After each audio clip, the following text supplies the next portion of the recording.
ಇನ್ನು ರೇಣುಕಾಸ್ವಾಮಿ ಕೊಲೆ ಪ್ರಕರಣಕ್ಕೆ ಸಂಬಂಧಪಟ್ಟಂತೆ ಕೆಲ ಆರೋಪಿಗಳಿಗೆ ಜಾಮೀನು ಸಿಕ್ಕಿದೆ. ಇನ್ನೂ ಕೆಲ ಆರೋಪಿಗಳು ಜಾಮೀನು ಸಿಗದೆ ತಡಬಡಾಯಿಸುತ್ತಿದ್ದಾರೆ. ಇದಕ್ಕೆ ಸಂಬಂಧಪಟ್ಟಂತ ಒಂದು ವರದಿ ಇದೆ, ನೋಡ್ಕೊಂಡು ಬನ್ನಿ.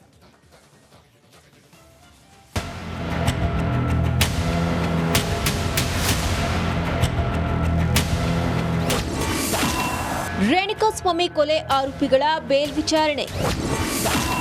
ದರ್ಶನ್ ಪವಿತ್ರ ಸೇರಿ 7 ಜನರಿಗೆ ಸಿಗುತ್ತಾ ಜಾಮೀನು. ರೇಣುಕಾಸ್ವಾಮಿ ಕೊಲೆ ಪ್ರಕರಣ ಸಂಬಂಧಿಸಿದಂತೆ ಇಂದು ಆರೋಪಿ ದರ್ಶನ್ ಅಂಡ್ ಗ್ಯಾಂಗ್ನ ಜಾಮೀನು ಅರ್ಜಿ ವಿಚಾರಣೆ ನಡೆಯಲಿದೆ. ಇಂದು ಎಸ್ಪಿಪಿ ಪ್ರಸನ್ನಕುಮಾರ್ ತಮ್ಮ ವಾದವನ್ನ ಮಾಡ್ತಿದ್ದಾರೆ. ಇಂದು ಹೈಕೋರ್ಟ್ನ ನ್ಯಾಯಮೂರ್ತಿ ವಿಶ್ವಜಿತ್ ಶೆಟ್ಟಿ ಪೀಠದಲ್ಲಿ ವಿಚಾರಣೆ ಮುಂದುವರಿಯಲಿದೆ. ನಟ Darshan, Pavithra Gowda, R Nagaraj, M Lakshman, Anukumar alias Anu, Jagadish alias Jagga, Pradosh ಪರ ವಕೀಲರು ವಾದವನ್ನ ಮಾಡಿದ್ದಾರೆ. ಕಳೆದ ಗುರುವಾರ ದರ್ಶನ್ ಪರ ವಕೀಲ ವಿ ನಾಗೇಶ್ ವಾದವನ್ನ ಮಂಡಿಸಿದ್ರು. ಸಿವಿ ನಾಗೇಶ್ ವಾದಕ್ಕೆ ಶುಕ್ರವಾರ ಪ್ರಸನ್ನಕುಮಾರ್ ಟಕ್ಕರ್ ಕೊಟ್ಟಿದ್ದಾರೆ. ಬೇಲ್ ಸಿಹಿ ನೀಡದಂತೆ ಪ್ರಬಲ ವಾದ ಮಂಡಿಸಿದ್ರು. ಹಾಗಾದ್ರೆ ಎಸ್ಪಿಪಿ ಟಕ್ಕರ್ ಹೇಗಿತ್ತು ಅನ್ನೋದನ್ನ ನೋಡೋದಾದ್ರೆ, ಹೇಗಿತ್ತು ಎಸ್ಪಿಪಿ ಪ್ರಬಲವಾದ? ದರ್ಶನ್ಗೆ ಜಾಮೀನು ನೀಡದಂತೆ ಪ್ರಸನ್ನಕುಮಾರ್ ಪ್ರಬಲವಾದವನ್ನ ಮಂಡಿಸಿದ್ದಾರೆ. ಕಳೆದ 5 ವಾರಗಳಿಂದ ದರ್ಶನ್ ಆಪರೇಷನ್ ಮಾಡಿಸಿಕೊಂಡಿಲ್ಲ. ತಕ್ಷಣ ಆಪರೇಷನ್ ಆಗದಿದ್ರೆ ಲಕ್ವಾ ಹೊಡೆಯುತ್ತೆ ಅಂತ ನವೆಂಬರ್ 6ರಂದು ವರದಿಯನ್ನ ಕೊಟ್ಟಿದ್ರು. ಆರೋಪಿ ಶಸ್ತ್ರಚಿಕಿತ್ಸೆಗೆ ರೆಡಿಯಾಗಿದ್ರು ಎಂದು ವರದಿ ನೀಡಿದ್ರು. ಆದ್ರೆ ವರದಿಯಲ್ಲಿ ಆಪರೇಷನ್ ಬಗ್ಗೆ ಮಾಹಿತಿ ನೀಡಿಲ್ಲ ಅಂತ ಸಿವಿ ನಾಗೇಶ್ ವಾದಕ್ಕೆ ಎಸ್ಪಿಪಿ ಕೌಂಟರ್ ಅಟ್ಯಾಕ್ ಮಾಡಿದ್ರು. ಫೆಬ್ರವರಿಯಲ್ಲಿ ಪವಿತ್ರಾಗೆ ರೇಣುಕಾಸ್ವಾಮಿ ಮೆಸೇಜ್ ಮಾಡಿದ್ರು. ಆದ್ರೆ ಅವನ ನಂಬರ್ನ ಬ್ಲಾಕ್ ಮಾಡಿರಲಿಲ್ಲ. ಸತ್ವ ಅಪಾರ್ಟ್ಮೆಂಟ್ ಬಳಿ ರೇಣುಕಾ ಮೃತದೇಹ ಪತ್ತೆಯಾಗಿತ್ತು. ಸತ್ವ ಗೇಟ್ ಬಳಿ ಆರೋಪಿಗಳ ಕಾರು ಬಂದ ದೃಶ್ಯಗಳು ಸಿಸಿಟಿವಿಯಲ್ಲಿ ಸೆರೆಯಾಗಿದೆ. ಮಹತ್ವ ಸಾಕ್ಷಿಗಳನ್ನ ಹಿಡಿದು ಎಸ್ಪಿಪಿ ಪರ ವಕೀಲರು ಪ್ರಬಲವಾದವನ್ನ ಮಂಡಿಸಿದ್ರು. ಮಧ್ಯಂತರ ಬೇಲ್ ಸಿಗುವ ಖುಷಿಯಲ್ಲಿದ್ದ ದರ್ಶನ್ಗೆ ಪ್ರಸನ್ನಕುಮಾರ್ ವಾದವೇ ಮುಳುವಾಗುವ ಸಾಧ್ಯತೆ ಇತ್ತು. Crime bureau, republic Kannada. ಇನ್ನು ರೇಣುಕಾಸ್ವಾಮಿ ಕೊಲೆ ಪ್ರಕರಣಕ್ಕೆ ಸಂಬಂಧಪಟ್ಟಂತೆ ಕೆಲ ಆರೋಪಿಗಳಿಗೆ ಜಾಮೀನು ಸಿಕ್ಕಿದೆ. ಇನ್ನೂ ಕೆಲ ಆರೋಪಿಗಳು ಜಾಮೀನು ಸಿಗದೆ ತಡಬಡಾಯಿಸುತ್ತಿದ್ದಾರೆ. ಇದಕ್ಕೆ ಸಂಬಂಧಪಟ್ಟಂತ ಒಂದು ವರದಿ ಇದೆ, ನೋಡ್ಕೊಂಡು ಬನ್ನಿ.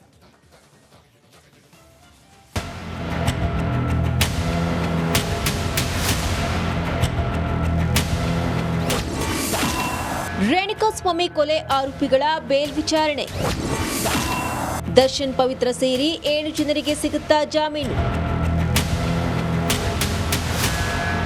ರೇಣುಕಾಸ್ವಾಮಿ ಕೊಲೆ ಪ್ರಕರಣ ಸಂಬಂಧಿಸಿದಂತೆ ಇಂದು ಆರೋಪಿ ದರ್ಶನ್ ಅಂಡ್ ಗ್ಯಾಂಗ್ನ ಜಾಮೀನು ಅರ್ಜಿ ವಿಚಾರಣೆ ನಡೆಯಲಿದೆ. ಇಂದು ಎಸ್ಪಿಪಿ ಪ್ರಸನ್ನಕುಮಾರ್ ತಮ್ಮ ವಾದವನ್ನ ಮಾಡ್ತಿದ್ದಾರೆ. ಇಂದು ಹೈಕೋರ್ಟ್ನ ನ್ಯಾಯಮೂರ್ತಿ ವಿಶ್ವಜಿತ್ ಶೆಟ್ಟಿ ಪೀಠದಲ್ಲಿ ವಿಚಾರಣೆ ಮುಂದುವರಿಯಲಿದೆ. ನಟ Darshan, Pavithra Gowda, R Nagaraj, M Lakshman, Anukumar alias Anu, Jagadish alias Jagga, Pradosh ಪರ ವಕೀಲರು ವಾದವನ್ನ ಮಾಡಿದ್ದಾರೆ.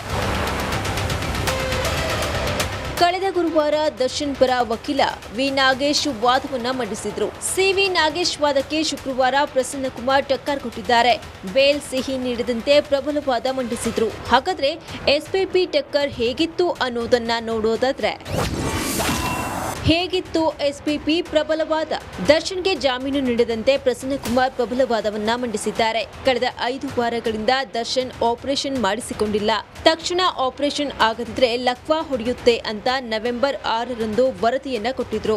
ಆರೋಪಿ ಶಸ್ತ್ರಚಿಕಿತ್ಸೆಗೆ ರೆಡಿಯಾಗಿದ್ರು ಎಂದು ವರದಿ ನೀಡಿದ್ರು. ಆದ್ರೆ ವರದಿಯಲ್ಲಿ ಆಪರೇಷನ್ ಬಗ್ಗೆ ಮಾಹಿತಿ ನೀಡಿಲ್ಲ ಅಂತ ಸಿವಿ ನಾಗೇಶ್ ವಾದಕ್ಕೆ ಎಸ್ಪಿಪಿ ಕೌಂಟರ್ ಅಟ್ಯಾಕ್ ಮಾಡಿದ್ರು. ಫೆಬ್ರವರಿಯಲ್ಲಿ ಪವಿತ್ರಾಗೆ ರೇಣುಕಾಸ್ವಾಮಿ ಮೆಸೇಜ್ ಮಾಡಿದ್ರು. ಆದ್ರೆ ಅವನ ನಂಬರ್ನ ಬ್ಲಾಕ್ ಮಾಡಿರಲಿಲ್ಲ. ಸತ್ವ ಅಪಾರ್ಟ್ಮೆಂಟ್ ಬಳಿ ರೇಣುಕಾ ಮೃತದೇಹ ಪತ್ತೆಯಾಗಿತ್ತು. ಸತ್ವ ಗೇಟ್ ಬಳಿ ಆರೋಪಿಗಳ ಕಾರು ಬಂದ ದೃಶ್ಯಗಳು ಸಿಸಿಟಿವಿಯಲ್ಲಿ ಸೆರೆಯಾಗಿದೆ. ಮಹತ್ವ ಸಾಕ್ಷಿಗಳನ್ನ ಹಿಡಿದು ಎಸ್ಪಿಪಿ ಪರ ವಕೀಲರು ಪ್ರಬಲವಾದವನ್ನ ಮಂಡಿಸಿದ್ರು. ಮಧ್ಯಂತರ ಬೇಲ್ ಸಿಗುವ ಖುಷಿಯಲ್ಲಿದ್ದ ದರ್ಶನ್ಗೆ ಪ್ರಸನ್ನಕುಮಾರ್ ವಾದವೇ ಮುಳುವಾಗುವ ಸಾಧ್ಯತೆ ಇತ್ತು. Crime bureau, republic Kannada.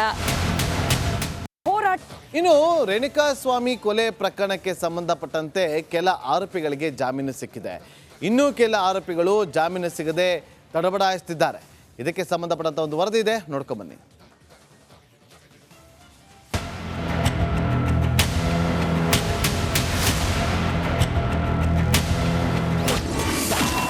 Renukaswamy ಕೊಲೆ ಆರೋಪಿಗಳ ಬೇಲ್ ವಿಚಾರಣೆ. ದರ್ಶನ್ ಪವಿತ್ರ ಸೇರಿ 7 ಜನರಿಗೆ ಸಿಗುತ್ತಾ ಜಾಮೀನು.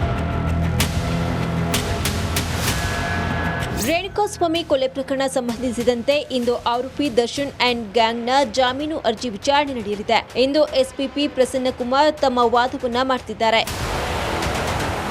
ಇಂದು ಹೈಕೋರ್ಟ್ನ ನ್ಯಾಯಮೂರ್ತಿ ವಿಶ್ವಜಿತ್ ಶೆಟ್ಟಿ ಪೀಠದಲ್ಲಿ ವಿಚಾರಣೆ ಮುಂದುವರಿಯಲಿದೆ.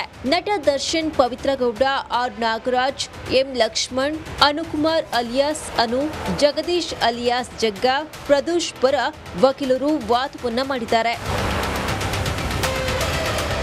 ಕಳೆದ ಗುರುವಾರ ದರ್ಶನ್ ಪರ ವಕೀಲ ವಿ ನಾಗೇಶ್ ವಾದವನ್ನ ಮಂಡಿಸಿದ್ರು. ಸಿವಿ ನಾಗೇಶ್ ವಾದಕ್ಕೆ ಶುಕ್ರವಾರ ಪ್ರಸನ್ನಕುಮಾರ್ ಟಕ್ಕರ್ ಕೊಟ್ಟಿದ್ದಾರೆ. ಬೇಲ್ ಸಿಹಿ ನೀಡದಂತೆ ಪ್ರಬಲ ವಾದ ಮಂಡಿಸಿದ್ರು. ಹಾಗಾದ್ರೆ ಎಸ್ಪಿಪಿ ಟಕ್ಕರ್ ಹೇಗಿತ್ತು ಅನ್ನೋದನ್ನ ನೋಡೋದಾದ್ರೆ, ಹೇಗಿತ್ತು ಎಸ್ಪಿಪಿ ಪ್ರಬಲವಾದ? ದರ್ಶನ್ಗೆ ಜಾಮೀನು ನೀಡದಂತೆ ಪ್ರಸನ್ನಕುಮಾರ್ ಪ್ರಬಲವಾದವನ್ನ ಮಂಡಿಸಿದ್ದಾರೆ. ಕಳೆದ 5 ವಾರಗಳಿಂದ ದರ್ಶನ್ ಆಪರೇಷನ್ ಮಾಡಿಸಿಕೊಂಡಿಲ್ಲ. ತಕ್ಷಣ ಆಪರೇಷನ್ ಆಗದಿದ್ರೆ ಲಕ್ವಾ ಹೊಡೆಯುತ್ತೆ ಅಂತ ನವೆಂಬರ್ 6ರಂದು ವರದಿಯನ್ನ ಕೊಟ್ಟಿದ್ರು. ಆರೋಪಿ ಶಸ್ತ್ರಚಿಕಿತ್ಸೆಗೆ ರೆಡಿಯಾಗಿದ್ರು ಎಂದು ವರದಿ ನೀಡಿದ್ರು. ಆದ್ರೆ ವರದಿಯಲ್ಲಿ ಆಪರೇಷನ್ ಬಗ್ಗೆ ಮಾಹಿತಿ ನೀಡಿಲ್ಲ ಅಂತ ಸಿವಿ ನಾಗೇಶ್ ವಾದಕ್ಕೆ ಎಸ್ಪಿಪಿ ಕೌಂಟರ್ ಅಟ್ಯಾಕ್ ಮಾಡಿದ್ರು. ಫೆಬ್ರವರಿಯಲ್ಲಿ ಪವಿತ್ರಾಗೆ ರೇಣುಕಾಸ್ವಾಮಿ ಮೆಸೇಜ್ ಮಾಡಿದ್ರು. ಆದ್ರೆ ಅವನ ನಂಬರ್ನ ಬ್ಲಾಕ್ ಮಾಡಿರಲಿಲ್ಲ. ಸತ್ವ ಅಪಾರ್ಟ್ಮೆಂಟ್ ಬಳಿ ರೇಣುಕಾ ಮೃತದೇಹ ಪತ್ತೆಯಾಗಿತ್ತು. ಸತ್ವ ಗೇಟ್ ಬಳಿ ಆರೋಪಿಗಳ ಕಾರು ಬಂದ ದೃಶ್ಯಗಳು ಸಿಸಿಟಿವಿಯಲ್ಲಿ ಸೆರೆಯಾಗಿದೆ. ಮಹತ್ವ ಸಾಕ್ಷ್ಯಗಳನ್ನ ಹಿಡಿದು ಎಸ್ಪಿಪಿ ಪರ ವಕೀಲರು ಪ್ರಬಲವಾದವನ್ನ ಮಂಡಿಸಿದ್ರು. ಮಧ್ಯಂತರ ಬೇಲ್ ಸಿಗುವ ಖುಷಿಯಲ್ಲಿದ್ದ ದರ್ಶನ್ಗೆ ಪ್ರಸನ್ನಕುಮಾರ್ ವಾದವೇ ಮುಳುವಾಗುವ ಸಾಧ್ಯತೆ ಇತ್ತು. Crime bureau, republic Kannada. ಇನ್ನು ರೇಣುಕಾಸ್ವಾಮಿ ಕೊಲೆ ಪ್ರಕರಣಕ್ಕೆ ಸಂಬಂಧಪಟ್ಟಂತೆ ಕೆಲ ಆರೋಪಿಗಳಿಗೆ ಜಾಮೀನು ಸಿಕ್ಕಿದೆ. ಇನ್ನೂ ಕೆಲ ಆರೋಪಿಗಳು ಜಾಮೀನು ಸಿಗದೆ ತಡಬಡಾಯಿಸುತ್ತಿದ್ದಾರೆ. ಇದಕ್ಕೆ ಸಂಬಂಧಪಟ್ಟಂತ ಒಂದು ವರದಿ ಇದೆ, ನೋಡ್ಕೊಂಬನ್ನಿ.